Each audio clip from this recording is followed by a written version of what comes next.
Hello and welcome to The Print. I am Niyati Kothiyal, and today we are joined by author and retired entrepreneur Jaithirth Rao.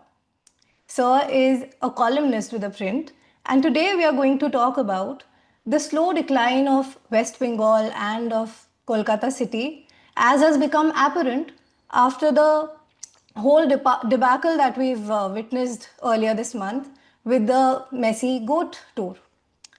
So let's start, sir. I would like to start with the question: uh, Who should bear the blame for the mismanagement that we saw in the Messi visit?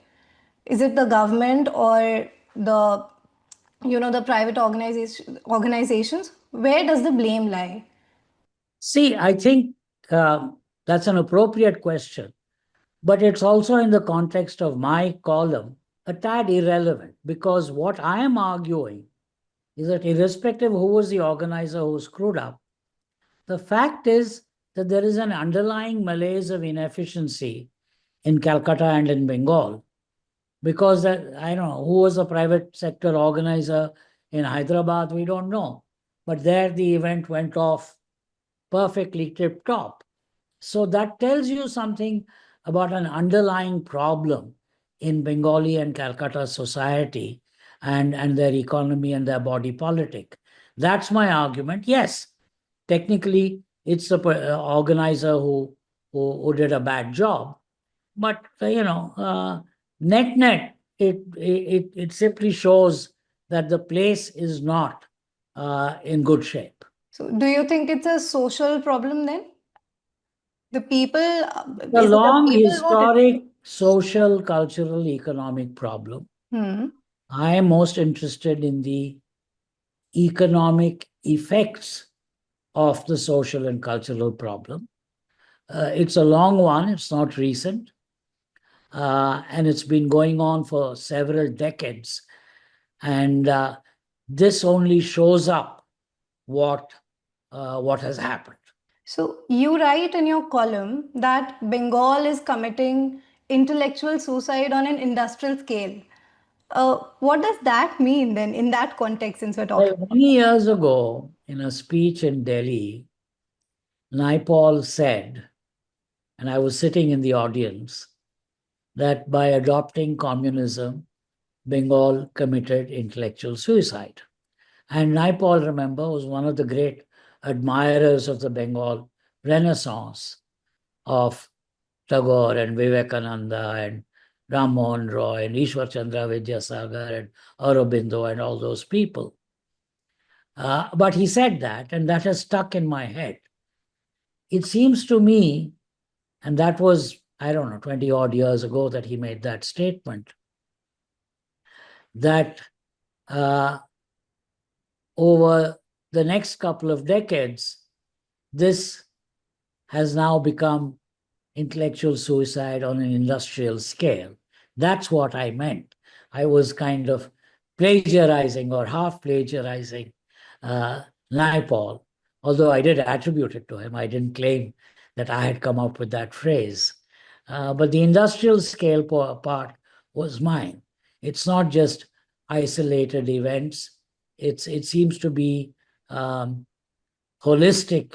and embracing Bengali and Calcutta society in its entirety. So the column also talks about a certain corruption that we see almost in all the states in India, but you have written that Bengal has come to acquire a rare malignancy.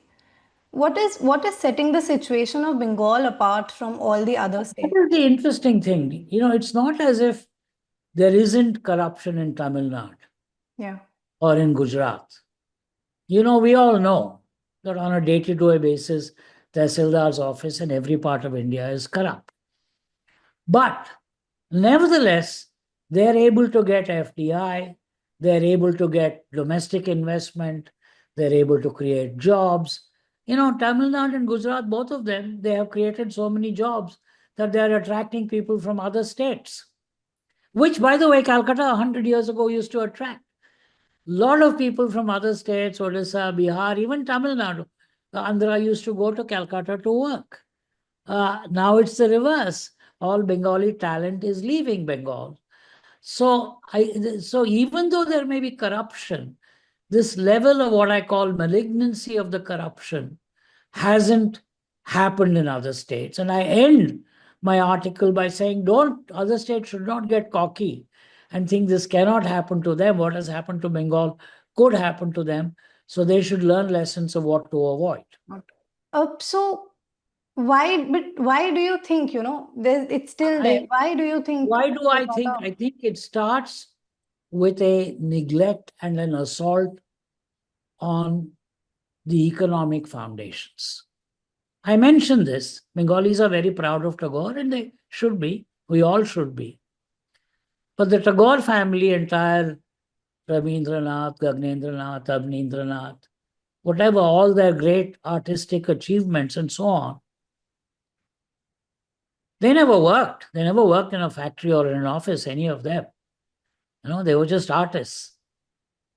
They were able to do that because Prince Dwaraknath Tagore, Rabindranath Tagore's grandfather, was a businessman. He was a great opium trader. Tagore Car and Company had an opium office in China. And he was also into coal, into railways, into steamships, into finance. So he was an entrepreneur. He was one of the richest men in the British Empire. So economic activity was the foundation of the artistic later developments. In that absence, they could not have become great artists. And somehow forgetting that has been Bengal's mistake. In the absence of economic activity, Dutch painting, we know that most Dutch painting was based on the great Dutch trade and wealth creation that happened in Holland, the shipping. And so economic activity is always the foundation. And the Bengal culture has somehow disdained it, spurned it, and actually assaulted it. When Tatas want to open a factory there, they're actually pushed away. There's actually an assault on economic activity. And that, I think, is a root cause of today's problem, that the foundation in Bengal, maybe they're great artists, they're very cultured, whatever they always call Calcutta the cultural capital of India, maybe, but the foundation is rickety and is in fact, frankly, disappearing. And this was not always the case. I have mentioned in the 50s and 60s, there was a chief minister like Bidhan Chandra Roy who was committed to progress. He arm twisted the railways to make sure that Calcutta Asansol in those days had a multi-track electrified line. He developed Durgapur, he developed Chittaranjan, Sindri. These were all big industrial activities in Calcutta. In fact, even earlier, when Usha fans, Lala Sriram, who was a Delhi-based businessman, wanted to start an Usha fans factory, he didn't start it in Delhi. He started it in the outskirts of Calcutta. When Bata, which was a Czech company, wanted to start a shoe factory in India, they started it in Calcutta. So it was, and all the foreign companies, not just the British companies, which were Raj legacies like ICI or ITC, but even American companies, Goodyear, Firestone, they were all headquartered in Calcutta, and the banks, State Bank of India was headquartered there, Chartered Bank, Grindlays Bank, they were all headquartered there. So there was a lot of economic activity as foundation. On top of that, you can do artistic stuff. But if you chip away at the economic activity and only focus on the soft stuff like sociology, anthropology, art, and so on, then sooner or later you get this problem. If you think of the great Bengalis, everybody talks about their artists and their musicians and their filmmakers. There is so little attention paid to B.C. Roy. There is so little attention paid to Nalini Ranjan Sarkar, who started an insurance company in pre-independence days in Calcutta, and who was a member of the Viceroy's Executive Council, and who was very much the brain behind IITs. Everybody gives Nehru credit. But long before Nehru came to power, Nalini Ranjan Sarkar had thought through that. And IIT Kharagpur was very much his brainchild. And BC Roy made sure, IIT Kharagpur was the first of the IITs, by the way, that it succeeded, it got space, it got support. So there was that kind of forward-looking, progressive view of doing things. And very fact that today Bengali school history books do not mention Nalini Ranjan Sarkar or B.C. Roy means that energetic impulse has gone away. True. So, what do you think then? How can we bring all of this energy that Bengal used to have? What do you think needs to be done to bring it back? That's what my column says. I think it's. I don't have the answer. You don't have. I don't have the answer. And what it says is maybe it's crossed a point of no return. Sometimes it happens that some societies, they do, when they go up, like China today, when it is going up, it's crossed a point of no return. You can't hold them back. They're just going to do better planes, better solar systems, better EVs than the rest of the world. I think maybe economic activity in Bengal may have gotten to a point where it's, because all that's left there is now extortion and rackets and things like that. Not that everything is bad. I've mentioned in my column. Last time I went to Calcutta, Princess Ghat is looking beautiful. There's a very nice bridge to go to Dakshineshwar, which used to be a terrible experience earlier. So there are some things that are working, but in general, it seems to be, Calcutta seems to be a city with a past, not with a present and a future. I go there every few years because I like to go to the Kalighat temple, the Dakshineshwar temple, and also other places. Last time I was there, I went to Jorashanko, College Street, coffee shop, Tollygunj Club, Nazams, all the things, the familiar landmarks of yesteryear Calcutta. But the operative expression is yesteryear. It's not today's or tomorrow's. I don't know. I don't know what you can do to get it back. I'm not a person who's in a position to give pat political solutions. You elect me and then things will be better. I don't think that's the way history works. It's more complex. It's more complex because remember the questions I'm asking. Why is not enough publicity being given to Nalini Ranjan Sarkar or B.C. Roy? Why are incompetent and cowardly people like Ajoy Mukherjee and Jyoti Basu, the historians of Bengal, are stuck with, who actually did a lot of damage to the place and left it bad? Yes, the present dispensation is also not very good. It's doing a lot of damage. But I think they again are only a symptom. The malaise is deeper, and one needs to understand, if Bengal Chemicals and Calcutta Chemicals could come up as very good companies before independence, how come no new good companies are coming up there? If all people, including Madrasis, used to go to Calcutta for jobs, why are Bengalis, all talented people, going to Bangalore and Noida and Hyderabad, where, of course, they manage the Messi affair much better? Why are they going there? And today, by the way, all these places, Bangalore, Hyderabad, they have excellent Durga Puja pandals. So the talented Bengalis have moved there and taken their culture with them. It's a question to ask, and I don't think the answers are simple. It's not simple. Oh, you elect me and it'll become okay, or you change these two laws and things will become okay. It's deeper. So, looking at the present context, do you see any future for Bengal then? It's looking pessimistic. It's looking tough. Of course, as I say in my column, one can't give up optimism entirely because human beings are peculiar. When China went through the Cultural Revolution, you would have thought it's over.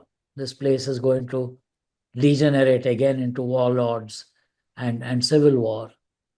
But 50 years later, China is the superpower. So things can change. Things have changed elsewhere. But at this time, for the immediate next 1 to 5 years, it's looking a little pessimistic. That's what I would say. When talent goes away, particularly, it's very difficult to fix things. And also whether there has been an recognition of the problem. Sir Biren Mukherjee was one of the great industrialists of Calcutta. An Indian iron and steel company in Burnpur was the first company in India to get a World Bank loan. It wasn't any public sector company. It wasn't any other Tata or private company. And yet today, that whole thing has gone down and it's been taken over by the government. It's simply, there were opportunities 50, 70 years ago which were missed. And then since then, there has been no turnaround. Deng Xiaoping did a turnaround in China. There has been no turnaround in Bengal. It's continued to embrace this thing that we are cultured and therefore we are superior. Saying, yeah, you can be cultured, you should be cultured. Nobody is against that. But you need an economic foundation. And that somehow is missing. You drive from Hara to Garden Reach, you'll see the number of factories closed. There's plenty of land. By the way, our land is a problem. No. There's so many defunct factories where cows are wandering around. If you want to, if you have the will, it can be done, but there needs a collective will. It's not just switching off a light or switching on a light that will solve the problem. But you talk about the next 1 to 5 years, and we have the elections coming up. What do you think, in your opinion, if the I dispensation don't know. changes for? I don't know. If you think about them, they've chosen Ajoy Mukherjee. They have chosen Jyoti. Jyoti Bose used to get repeatedly elected. He's one of the most incompetent leaders in our country. Very popular and got elected. So it's very But difficult. then they went on and they changed Jyoti Basu and they elected another popular leader who's now in power. Do you And I think? think she still has the opportunity to do things, but maybe she's a prisoner of her own circumstances. I don't know. I don't know enough. Yeah. I'm just an occasional visitor. And as I told you, most of my time is spent either in Dakshineshwar or Kalighat temple and a few other visits here and there. I'm going there primarily as a pilgrim. So I can't tell you what, but this is a long time back, not now. My conversation with my Marwadi friend that I've mentioned in the column many years, many years ago, he said, we are closing factories. That's why we don't have a power cut problem, not because we've increased the supply. He was quite clear. And that anecdote has also stuck in my mind. There are two ways to solve the power cut problem. One is to start a Kudankulam and increase power generation, which Tamil Nadu has done, or one is to close factories and reduce demand. And that's not a very sensible strategy to choose. No, it's looking tough. I think the answers have to come from within. But yes, I was quite hopeful when the CPM, by the way, even the CPM, to be fair to them, Buddhadev did try very hard. He tried to make the change and he understood that economic foundations were important, be it IT or chemicals or automobiles. He had to bring industry back to Bengal. But he failed. And the people threw him out. So then you say, hey, wait a minute, if popular support is not there for economic growth, then what do you do? I mean, in a democracy, if popular support is for economic degrowth, then that's what you will get. So Buddhadev, I've met him. He was a very bright man and very committed and patriotic person, committed to, kind of reviving Calcutta's glory and Bengal's glory. Didn't work out. So it's not just CPM, it's not just communist ideology. Many people say, oh, communists wrecked Bengal. I think it's deeper than that. Ajoy Makushi was not a communist, but he was a thoroughly incompetent leader. So and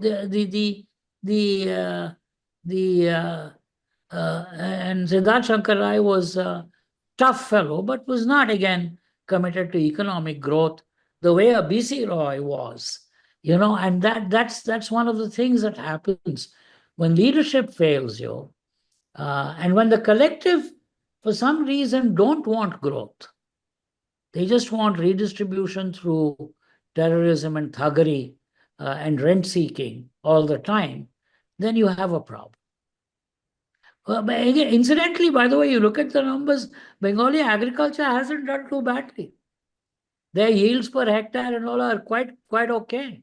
And they've actually improved over the last 4 or 5 decades quite well. So it's in industry, in business and commerce, in IT, pharma, all the sunrise industries that they have left themselves behind. Automobile components, which is what Tamil Nadu specializes in, or garments, which their neighboring Bangladesh has done so well in garments. But they've thus not been able to focus on those things. So it's a mystery.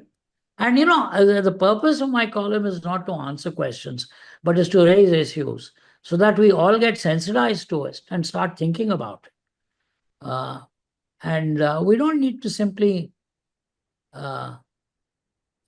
intellectual suicide of Nepal was very prescient. He said it about, to my knowledge, more than 20 years ago in a speech in Delhi. And he was in that same speech, he was praising the Bengal Renaissance. It was a kind of an interesting speech. So the Bengal Renaissance is not only about culture. It's not only about the arts. There is an economic underpinning to it. And if you forget the economic underpinning and just focus on the froth, which can be all this aesthetic stuff, then I think you end up getting into trouble.